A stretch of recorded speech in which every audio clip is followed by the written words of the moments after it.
Welcome back to the channel, everyone. My name is Jonathan, if you're new here, and I wanted to talk about something that not every filmmaker does, and that's, just have a ton of gear, and it's like, I need this lens and this lens and this lens, I need this camera body, I need this camera body, I need to have 2 cameras, I need to have 3 cameras, I need to have 4 cameras, just a bunch of different cameras and different lenses, when in reality, for me, all I need is 1 camera and 1 good lens.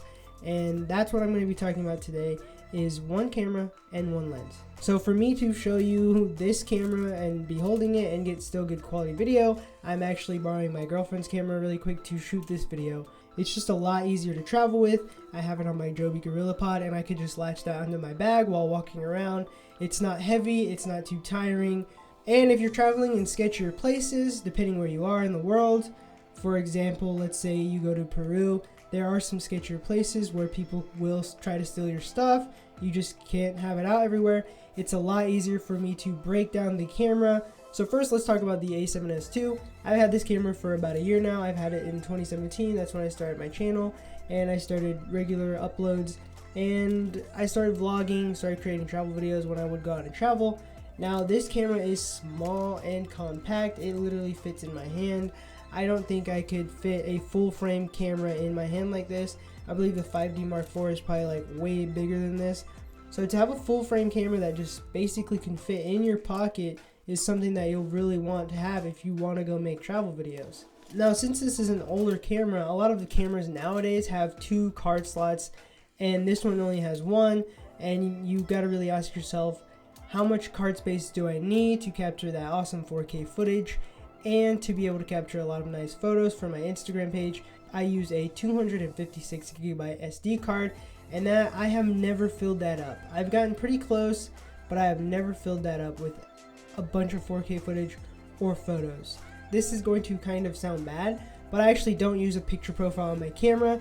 It actually gives me more accurate colors on this particular camera because Sony does sometimes have funky colors, and to get a more accurate reading, I just choose no picture profile, and it's a lot easier to just pick up the camera and shoot.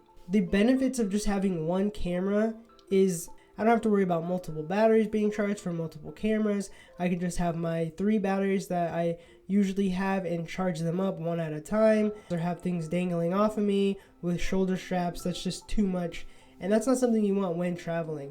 Now I want to talk about lenses for this camera. The first lens that I ever got was a 28mm. I got a native lens because native lenses are going to actually work better with your camera.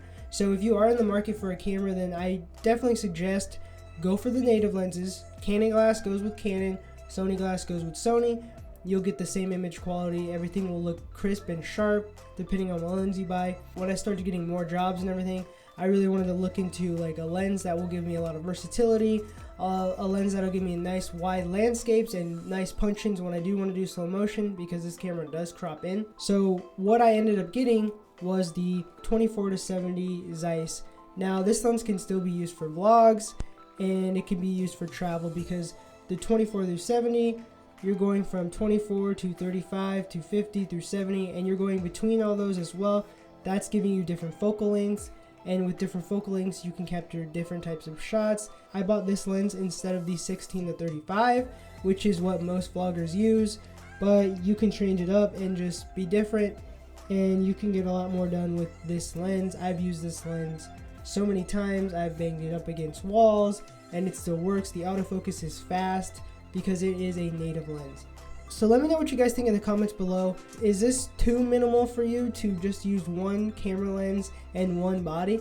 Let me know in the description below. And if you enjoyed this video, hit the like button and leave me a comment below. What would be your 1 camera choice and your 1 lens choice? What would you be able to do with it? Let me know, and be sure to subscribe to the channel for more content like this. Thank you guys so much for watching, and I'll see you in the next one. Peace.